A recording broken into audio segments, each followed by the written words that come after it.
Hello friends, welcome to my channel Sadhana's recipe. আজ আমি share করব ছোলা বুটের ডালের হালুয়া বা বরফি। ছোলা বুটের ডালের বরফি খুব ভালো একটি ডেজার্ট। এই হালুয়াটি খেতে খুবই চমৎকার স্বাদের। আসুন দেখে নিই কীভাবে আমি তৈরি করেছি। প্রথমে আমি 500 গ্রাম ছোলা বুটের ডাল নিয়েছি।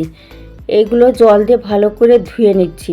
যতক্ষণ না পরিষ্কার জল বেরোবে ততক্ষণ ধুয়ে নিতে হবে। এরপর আমি প্রেসার কুকারে সিদ্ধ করতে দিয়ে দিচ্ছি।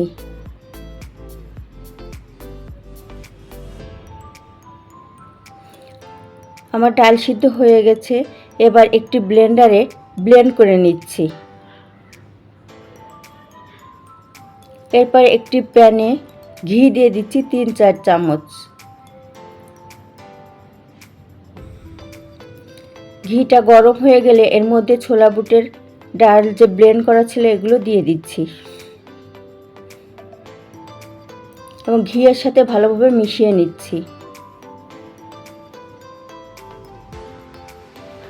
5-6 মিনিট খুব ভালো করে নেড়েচেড়ে নিচ্ছি।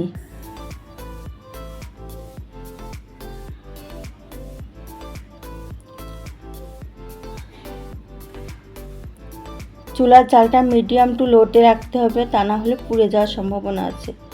5-6 মিনিট খুব ভালো করে নেড়েচেড়ে নেওয়ার পর 2 কাপ পরিমাণ চিনি দিয়ে দিচ্ছি। চিনি দিলে একটু জল বের হয়। আবার আমি ভালো করে নেড়েচেড়ে জলটা শুকিয়ে নিচ্ছি।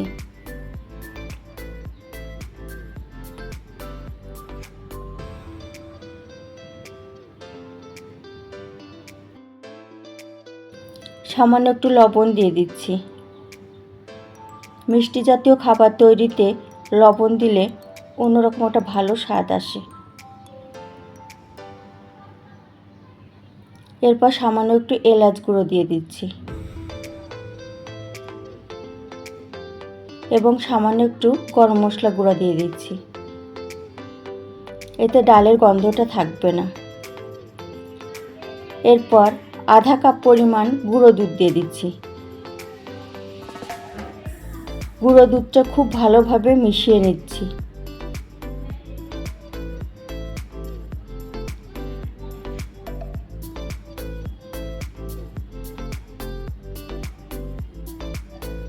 এরপর সামান্য একটু ফুড কালার দিয়ে দিচ্ছি। ফুড কালারটা সম্পূর্ণই অপশনাল, আপনারা ইচ্ছা করলে দিতেও পারেন, না দিতেও পারেন। আমি একটু কালারটা ভালো দেখার জন্য দিয়েছি।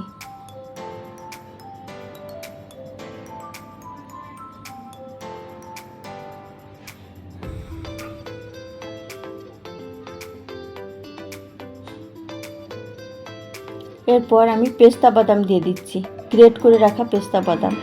এর সাথে গ্রেট করে রাখা কাজু বাদাম দিয়ে দিচ্ছি এবং ভালো করে মিশিয়ে নিচ্ছি। এবার শেষে আবার ঘি দিয়ে দিচ্ছি 2-4 চামচ।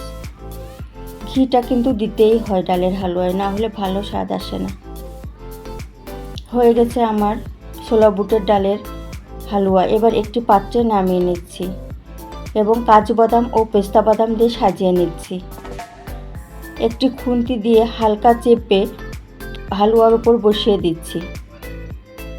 এবার হালুয়াটা কেটে বরফি আকারে তুলে নিচ্ছি।